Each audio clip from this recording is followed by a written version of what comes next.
Hey everybody, Ryan Osborne back with Oz Coaching on this specialist series.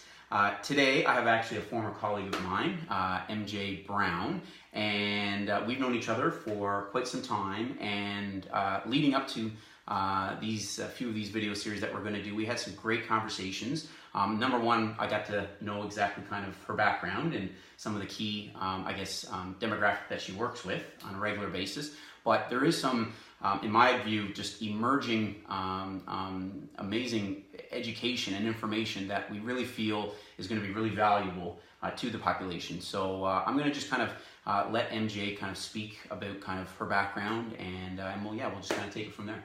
All right. Well, thank you, Ryan, for inviting me. I think this is great, just to educate people and to know that there's a lot of answers out there, just to get the right, channel to go by. Absolutely. And so my background, I have a degree in applied human nutrition, so that's on the dietetic side. Yes. If you became a dietitian, then you would have to have your university degree. Absolutely. I have a 3-year diploma in holistic nutrition. And I also recently finished my certification as a cancer therapist. Wow. So, and currently, education is ongoing. I'm doing a functional medicine course, and it's in oligotherapy, so trace element or micronutrition, which is fabulous. Yeah. I mean, it's fascinating how everything comes together. Smart as a tack, yeah. to say the least. But, always room for improvement. No, well, and you know what? It really is. There's no question in this field, just in terms of body functioning, exercise, outside of just how to strengthen a specific muscle. Obviously, there's always new and emerging research in terms of, targeting and posture and things like that. But obviously the nutrition, and I've always said that with my clientele as well, is nutrition is just, it's an ever-evolving complex for even the average person in terms of just baseline food choices, let alone obviously because we all need to eat. Absolutely. That's the one thing. You have to look at the foods you eat as information for yourself. Absolutely. It tells your cells and your genes how to express themselves. Yeah. So some people, you see, they come in and they say, well, my family, everyone has type 2 diabetes, everyone has high blood pressure. So they think they're predisposed. So yeah, they might have the gene, but their lifestyle and diet will pull the trigger. So the loaded gun is the gene, but it doesn't mean that you're going to get those diseases. Okay. So diet is definitely a big part of it. Holistic nutrition is what I practice now. Although I do have my dietetic background, but holistic is, we have to be good detectives. Yep. Because everybody comes in with a set of symptoms. So we go to the root cause of the symptom. So someone comes in and they're aging. So, as we heard before, we're protective when we're in our reproductive years, because that's how the body is, and Mother Nature intended it to be. It wants to protect you because you're there for a function. But when you reach that, it's kind of like, I don't want to put an age in it, but it's about 50 years old. Okay. All the hormones, the protective hormones, decline. Yeah. So for women, it can be estrogen, progesterone, also testosterone. For men, growth hormone, testosterone goes down, but all of those have an effect.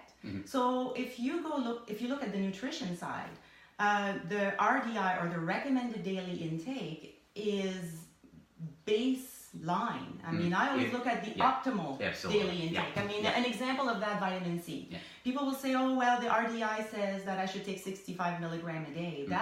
That's just to prevent scurvy. Exactly. Yeah. Right. And that's really those are not optimal. Advices, that's all it is. With, those guidelines. Exactly. Right. It's your bare minimum, right? Right. So we're looking at more than that. So when someone comes in and they're reaching that threshold, I call it, I always say, make sure you get into that time and try to clean up all the symptoms you have, because a symptom is an imbalance in your physiology. And pathology is there because there's an imbalance. So we rebalance. So for me, the root cause is going to be like primary. I want to know, what do you have? Acid reflux? Do you suffer from cramps? Cramps can be asthma. Asthma is a spasm in your lungs. Is it hiatal hernia, which is a spasm in the upper stomach? Or is it leg cramps? Or is it, so those indicate to me that you have a micronutrient deficiency. Is supplementation, obviously, I guess, a key component to how you deliver your 100%. It has to. Everyone needs supplementation. but it's not one size fits all. Yes. So someone comes in and they might require a little bit of calcium because, see, I'll look as an example. Someone who's like, okay, I want to avoid osteoporosis. Yep. Well, calcium, magnesium, potassium, sodium, they work together. So they work synergistically. So we have to look at what are the symptoms. We go to the root cause, and then we have to pair the supplement and the form of supplement. Yes. Yeah. So you can have someone who, let's say we talked about muscle cramps.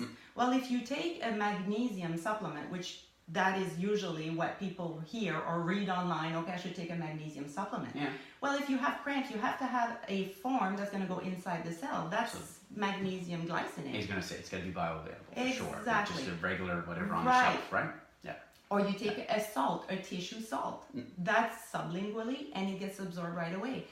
But leading to the year, the years of 50, you have to make sure that you try to clean up as much as you can all these symptoms. If you can, you have to meet with someone or consult with someone who knows what they're talking about, first of all. Yeah. But when you get there, there's still a lot that you can do because your absorption decreases at 50. Which is a key point. I mean, that's why the supplements are much higher. Okay. Because you don't absorb, and you never absorb 100% of the supplements you take. Okay. It's about 40% if you're lucky.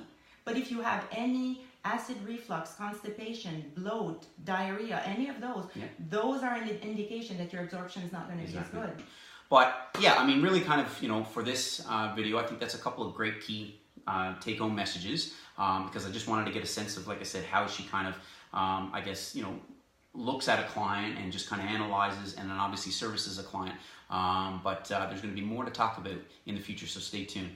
Awesome, thanks. No problem. Thanks, MJ. All right.